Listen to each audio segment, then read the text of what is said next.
জান্নাতের কাতার হবে 120টা, 80 কাতার আমরা হবো, 80 কাতার। একজনকে দিবেন 80 কাতার, 1.25 লক্ষকে দিবেন 40 কাতার। তাইলে আমি সান্ত্বনা বলবো না তো বলবো কি? বলেন, যুক্তি তো বলে, ঠিক না? সান্ত্বনা বলবো না তো বলবো কি? 1.25 লক্ষকে কয় কাতার? 40, আর একজনকে 80 কাতার। জান্নাত তো আমাদের জন্যই ছিল। জান্নাত আল্লাহ কারো জন্য বানান নাই, বানাইলো শুধু সান্ত্বনামূলক বানাইছে। হুজুর আমার কথা একমত হবে না, দেখি হয় কিনা। অন্য উম্মতের জন্য জান্নাত বানান নাই, জান্নাত তো এই উম্মতের জন্যই বানাইছিলেন। বাকিদের জন্য বানাইলেও সান্ত্বনামূলক বানাইছেন। সান্ত্বনা, সান্ত্বনা বোঝেন? স্কুলে দেখবেন সান্ত্বনা পুরস্কার দেয়, মাদ্রাসায়ও মনে হয় দেয়, ঠিক না? সবাইকে তো সান্ত্বনা পুরস্কার দিছে। জান্নাতের কাতার হবে 120টা, 80 কাতার আমরা হবো, 80 কাতার। একজনকে দিবেন 80 কাতার, 1.25 লক্ষকে দিবেন 40 কাতার। তাইলে আমি সান্ত্বনা বলবো না তো বলবো কি? বলেন, যুক্তি তো বলে, ঠিক না? সান্ত্বনা বলবো না তো বলবো কি? 1.25 লক্ষকে কয় কাতার? 40, আর একজনকে 80 কাতার। জান্নাত তো আমাদের জন্যই ছিল, আমাদের জন্যই ছিল। সান্ত্বনা যদি না হইতো তাহলে সবাইকে ঘুরায় ঘুরায় দেখাইতো। আসল বন্ধুর জন্য বানাইছেন দেখেই মনে হয় ডাইকা নিয়ে গেছেন, আগেই দেখানেন ঠিক আছে কিনা বানানো, কোনো চেঞ্জ মেঞ্জ করতে হইব কিনা আগেই দেখানেন, ওকে আছে কিনা। কারিগর বাড়ি বানায়া মালিকরে আগে ডাইকা নিয়া বলে দেখেন ডিজাইন ঠিক আছে কিনা, কিছু বাইন্দা চূড়া পরিবর্তন করতে হবে কিনা। আপনি দেখা ওকে করলে চাবি দিয়া দিব, নাইলে আবার পরিবর্তন করব। এই জন্যই তো বন্ধুকে ডাইকা নিয়া জান্নাত দেখাইছেন, দেখেন আপনার জন্যই জান্নাত, ওকে আছে কিনা দেখেন। বন্ধু তো ওকে বলে নাই, চোখের পানি ছাড়তে ছাড়তে আসছেন, 23 বছর কাঁদছেন। জিবরিল মিকাইল জিজ্ঞাসা করছে কাঁদেন কেন? বলছে উম্মতের জন্য চোখের পানি থামে না। আমার উম্মতের গন্তব্য তো জান্নাত, ওই জান্নাতের জন্য চোখের পানি থামে না।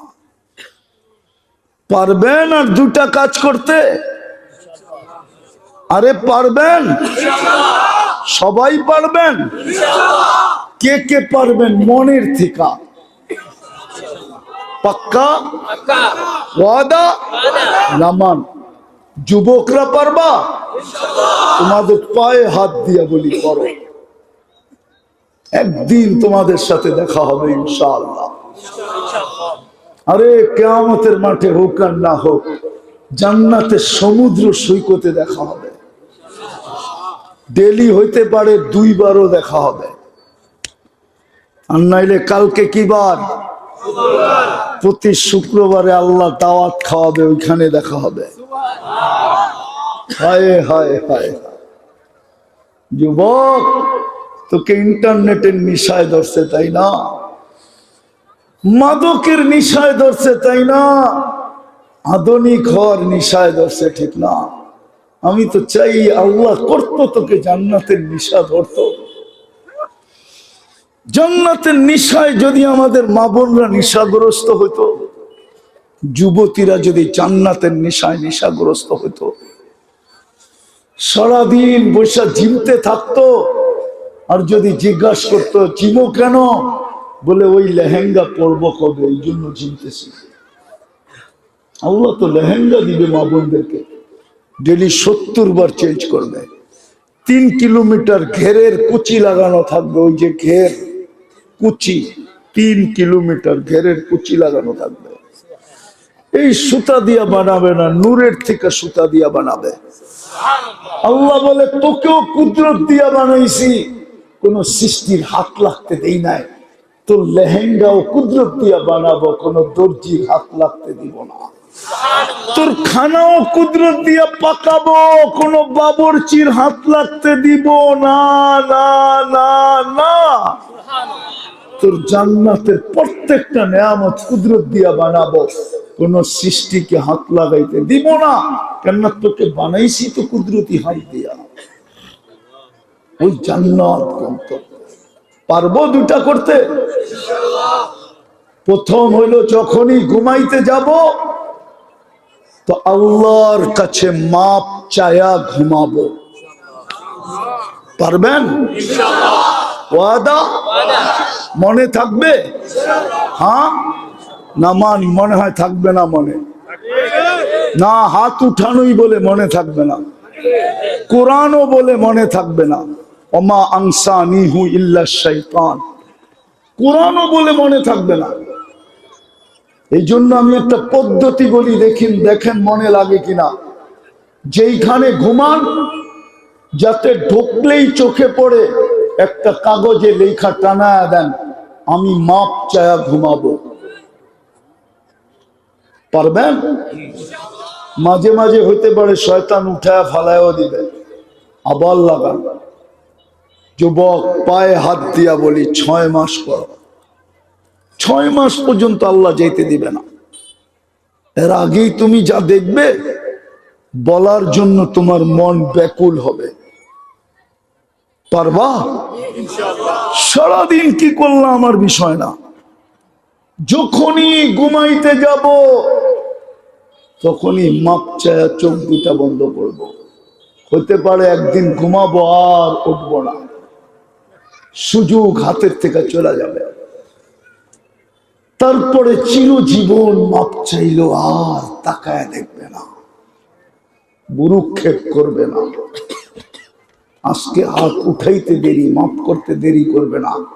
কোরআন এটাই বলে ওয়াস্তাগফিরহু ইন্নাহু কানা তাওয়াবা। পারবে? ওয়াদা তো? দ্বিতীয় আজকের থেকে নামাজ ছাড়বো না। ওয়াদা? পাক্কা? পাক্কা নামাজ। তৃতীয় একটা জিনিস, 3 জায়গার সম্পর্ক কখনো ছেদ করব না। পারবেন? যার কারণে আমাদের দেশটা টিকা আছে। এতটুক ছোট জায়গার ভিতরে এত মসজিদ দুনিয়ার কোন দেশে নাই। এতটুক ছোট জায়গার ভিতরে এত মাদ্রাসা মক্তব দুনিয়ার কোন দেশে নাই। এতটুক ছোট জায়গার ভিতরে এত আলেম ওলামা আল্লাহওয়ালা দুনিয়ার কোন দেশে নাই। আমাকে গুগল দিয়ে বুঝাইতে হবে না। আমি বললাম না আল্লাহ আমাকে 7 মহাদেশ দেখাইছেন। শুধু দেখান নাই, অহংকার করে বলতেছি না। বৎসরে 2-4 দিন এরকম যায় আমি 2 মহাদেশে 2 বেলা খাই, 3 বেলাও 3 মহাদেশে খাই, এরকম বৎসরে দিন যায়। বিদায় আমার কথা মেনা নেন। এতটুক ছোট দেশে এত আলেম ওলামা আল্লাহওয়ালা কোনো দেশে নাই, মসজিদ কোনো দেশে নাই, মাদ্রাসা কোনো দেশে নাই। এই জন্যই আমাদের দেশটা বিপর্যয়ের থেকে বেঁচে আছে। নাইলে আমাদের দেশটা বহু তাকে মাটির সাথে মিশে যেত। এই জন্যই বেঁচে আসি, নাইলে দুনিয়া আমাদেরকে মাটির সাথে মিশাইয়া দিত। কিন্তু পারে না। এই মাটির একটা আধ্যাত্মিক শক্তি আছে যেটা দুনিয়া আলাদের অ্যানালাইসিসে আসে না। এই মাটি নিয়ে বেশি দিন কাউকে মাটি খেলতে দেয় না।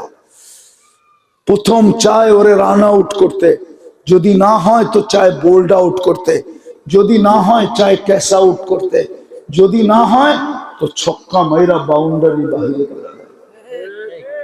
এটাই মাটির আধ্যাত্মিক শক্তি। ইতিহাস খোলার সময় আমার কাছে নাই। পারবেন নামাজ পড়তে? পারবেন এই 3 জায়গার সাথে সংযোগ জুড়তে? মসজিদ, মাদ্রাসা, আলেম উলামা, আল্লাহওয়ালা। পারবা যুবক? পারবা? পারবা? পাক্কা? যদি জুড়তে নাও পারো, তোমাদের পায়ে হাত দিয়ে বলি, কোনোদিন ভুলেও আঙ্গুল উঠাও না, আঙ্গুল উঠাও না। আঙ্গুল উঠাইলে আর তুমি বাঁচবে না, তোমাকে বাঁচানোর কোনো সুযোগ থাকবে না। আখেরাতে তুমি লা এলাজ হয়ে যাবে, চিকিৎসার সাথে তোমাকে বাঁচানো যাবে না। আর যদি আঙ্গুল না উঠাইলা, তখনও একটা স্কোপ থেকে যাবে। ওই দিন তুমি দেখবে, আজকে দেখানোর সুযোগ নাই, বলারও সুযোগ নাই। এই তিন জায়গার সাথে সংযুক্ত হব তো? ওয়াদা? পাক্কা? হ্যাঁ। যদি জ্যাবের থেকে 1 টাকা দিতেও হয়, হ্যাঁ, কে কে দিব দেখি? পাক্কা? সত্য?